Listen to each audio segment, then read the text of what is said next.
Hello, OP classes के digital platform पर आप सभी का एक बार पुनः स्वागत है। आज हम लोगों को पढ़ना है 15 जुलाई 2020 के मोस्ट एक्सपेक्टेड करंट अफेयर्स। तो चलिए देखते हैं हमारा आज का पहला प्रश्न। आज का पहला प्रश्न है, गूगल के सीईओ सुंदर पिचई ने पीएम मोदी से की गई वर्चुअल मीटिंग के दौरान भारत में कितने करोड़ रुपए का निवेश करने की बात कही। तो सुंदर पिचई ने भारत में कुल 75,000 करोड़, कितने 75,000 करोड़ का निवेश करने की बात की है। यह बात सुंदर पिचई ने अपने 6वें गूगल फॉर इंडिया इवेंट के दौरान कही। यह निवेश 5 से 7 साल के दौरान किया जाएगा। कब किया जाएगा? 5 से 7 साल के दौरान। अगर बात की जाए सुंदर पिचई की, तो इनका जन्म हुआ था 10 जून 1972 को तथा ये 2015 में गूगल के सीईओ बनाए गए थे। अगर बात की जाए गूगल की, तो गूगल के संस्थापक हैं लैरी पेज तथा इनके साथ ही सर्गेई ब्रिन। कौन? Sergey Brin. और गूगल की जो स्थापना है वो आपकी की गई थी 1998 में। कब की गई थी? 1998 में। लैरी पेज तथा सर्गेई ब्रिन अमेरिका के स्टैनफोर्ड विश्वविद्यालय के छात्र थे और उन्होंने 1998 में गूगल की स्थापना की थी। चलिए देखते हैं हमारा दूसरा प्रश्न आज का। दूसरा प्रश्न है, नेटवर्थ मामले में Mukesh Ambani tycoon Warren Buffett, किसको? वारेन बफेट को छोड़कर दुनिया के कौन से सबसे अमीर व्यक्ति बने? तो हाल ही में मुकेश अंबानी दुनिया के 7वें सबसे अमीर व्यक्ति बने। इन्होंने वारेन बफेट को पीछे छोड़ दिया है। अगर बात की जाए मुकेश अंबानी की संपत्ति की, तो इनकी संपत्ति हो गई है $70 बिलियन। वर्तमान में कितनी हो गई है? $70 बिलियन। अगर बात की जाए पहले स्थान की, तो पहले स्थान पर हैं आपके जेफ बेजोस। कौन है? जेफ बेजोस, जिनकी संपत्ति $188.4 बिलियन है। कितनी? $188.4 बिलियन। चलिए आगे बढ़ते हैं और देखते हैं हमारा तीसरा प्रश्न।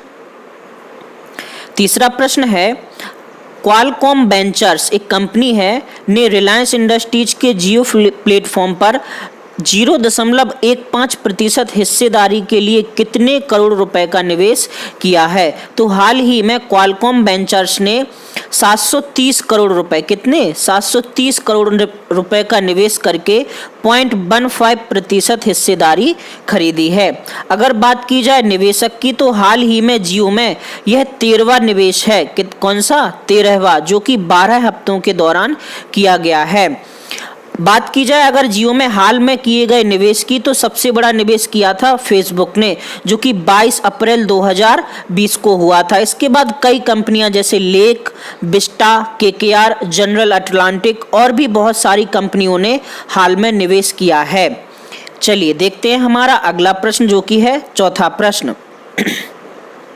चौथा प्रश्न है, भारतीय अमेरिकी वैज्ञानिक, हमें नाम बताना है कौन से वैज्ञानिक हैं, ने अमेरिकी कृषि अनुसंधान NIFA, क्या? NIFA इसका फुल फॉर्म होता है national institute food and agriculture का कार्यवाहक निदेशक नियुक्त किया गया। तो हाल ही में डॉक्टर पराग चिटनिस, कौन? डॉक्टर पराग चिटनिस को national institute food and agriculture का निदेशक नियुक्त किया गया है। हालांकि ये अभी कार्यवाहक निदेशक के तौर पर काम करेंगे। चलिए देखते हैं हमारा आज का पांचवा प्रश्न। पांचवा प्रश्न है, 14 जुलाई को विश्व भर में कौन सा दिवस मनाया गया? तो 14 जुलाई को विश्व भर में मनाया गया अंतरराष्ट्रीय नॉन बाइनरी पीपल्स डे। पहली बार इसका आयोजन किया गया था 2012 में। कब किया गया था? 2012 में। इसे गैर द्वि आधारित लैंगिक दिवस भी कहते हैं। अगर बात की जाए भारत में ट्रांसजेंडरों को मान्यता देने की, तो 15 अप्रैल 2014 को भारत में ट्रांसजेंडरों को मान्यता दी गई है। 1998 में मध्य प्रदेश राज्य से सबसे पहले शबनम मौसी जो थी, पहली ट्रांसजेंडर विधायक चुनी गई थी। कब? 1998 में MP से। चलिए आगे बढ़ते हैं और देखते हैं हमारा अगला प्रश्न, जो कि है छठवां प्रश्न। छठवां प्रश्न है, हाल ही में किस राज्य में पहली राज्य स्तरीय लोक अदालत की शुरुआत की गई है? तो हाल ही में छत्तीसगढ़ राज्य में। किस राज्य में? छत्तीसगढ़ राज्य में राज्य की जो पहली ई लोक अदालत है उसका शुभारंभ किया गया है। यह जो अदालत है वो आपकी हाई कोर्ट तथा सभी डिस्ट्रिक्ट यानी जिला जज में आयोजित की जाएगी।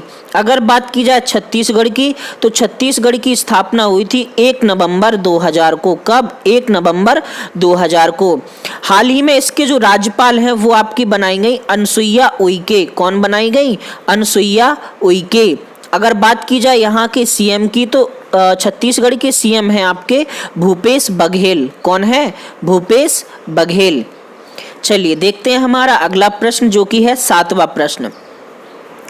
दिल्ली की एक अदालत ने थाईलैंड और किस देश के 75 नागरिकों को तबलीगी जमात के कार्यक्रम में हिस्सा लेने के आरोप में जमानत दे दी है? तो हाल ही में भारत ने थाईलैंड के साथ साथ नेपाल, कौन से? नेपाल देश के नागरिकों को जमानत दे दी है जो कि तबलीगी जमात के कार्यक्रम में हिस्सा लेने के लिए आए थे। चलिए देखते हैं हमारा अगला प्रश्न 8वां प्रश्न है, निम्नलिखित में से किस देश में बढ़ते कोरोना वायरस के मामले की वजह से दोबारा शराब की बिक्री रोक दी गई है? तो हाल ही में दक्षिण अफ्रीका में। कहां पर? दक्षिण अफ्रीका में।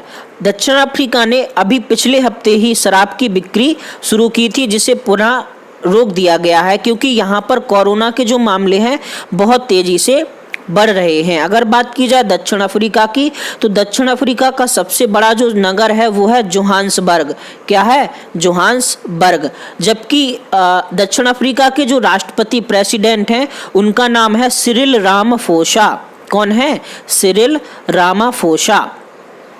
चलिए देखते हैं हमारा आज का 9वां प्रश्न है, हाल ही में किस राज्य सरकार ने रोको टोको अभियान की घोषणा की है? तो हाल ही में मध्य प्रदेश सरकार ने, किस सरकार ने?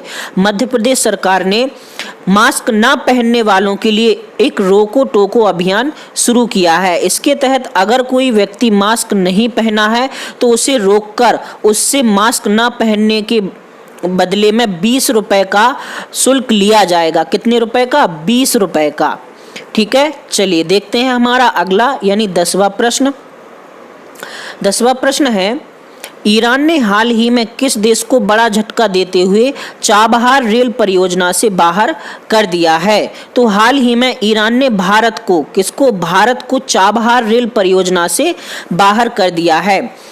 वर्ष 2014 में जब पीएम नरेंद्र मोदी ने ईरान का दौरा किया था तो उस वर्ष इस परियोजना के लिए हस्ताक्षर किए गए थे। ईरान ने भारत पर आरोप लगाया है कि उसने फंडिंग में देरी की है, इस वजह से उसको बाहर किया गया है।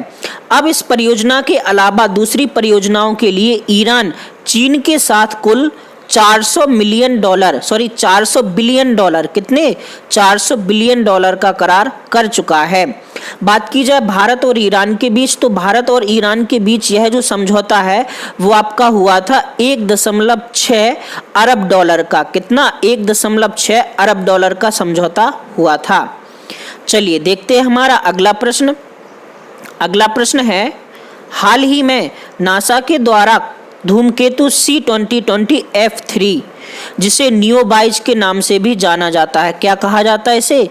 नियोबाइज के नाम से जाना जाता है, को पृथ्वी के सबसे निकट पहुंचेगा। यानी किस डेट में यह पृथ्वी के सबसे निकट पहुंचेगा? तो इसके पृथ्वी के निकट पहुंचने की जो तिथि है वो बताई गई है 22 जुलाई 2020। अगर बात की जाए नियोबाइज की, तो नियोबाइज अपनी धुरी का जो एक चक्कर है वो 6800 वर्ष में पूरा करता है। कितने? 6800 वर्ष में पूरा करता है। वह पृथ्वी से 103 मिलियन किलोमीटर दूर है। कितना? 103 मिलियन किलोमीटर दूर है और यहीं से आपका गुजरेगा। चलिए देखते हैं हमारा आज का अंतिम प्रश्न है, हाल ही में केंद्रीय सशस्त्र पुलिस बल द्वारा आयोजित अखिल भारतीय पौधरोपण अभियान के तहत किस केंद्रीय मंत्री को शामिल किया गया? तो हाल ही में अमित शाह केंद्रीय सशस्त्र बल द्वारा आयोजित पौधरोपण अभियान में शामिल हुए। तो ये था हमारा आज का मोस्ट एक्सपेक्टेड करंट अफेयर्स का सेशन।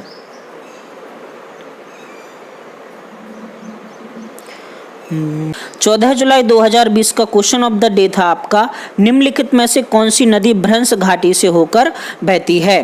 तो आपका सही आंसर है नर्मदा। नर्मदा नदी है जो भ्रंश घाटी से होकर बहती है। सही उत्तर देने वालों में है अंकिता पटेरिया, वैभव श्रीवास्तव, वैष्णवी तिवारी, गोलू कुशवाहा, विजय कुशवाहा, दीक्षा कुशवाहा तथा समीक्षा श्रीवास्तव। अंकिता पटेरिया ने भ्रंश घाटी क्या होती है तथा नर्मदा नदी के बहने का वर्णन अपने उत्तर में बहुत अच्छे से किया है। सभी को बहुत बहुत बधाई।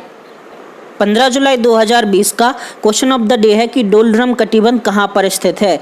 भूमध्य रेखा के निकट, ध्रुवीय क्षेत्र के निकट, कर्क रेखा के निकट या फिर मकर रेखा के निकट। आपको अपना उत्तर कमेंट बॉक्स में कमेंट करके बताना है। तो आज के लिए इतना ही, धन्यवाद।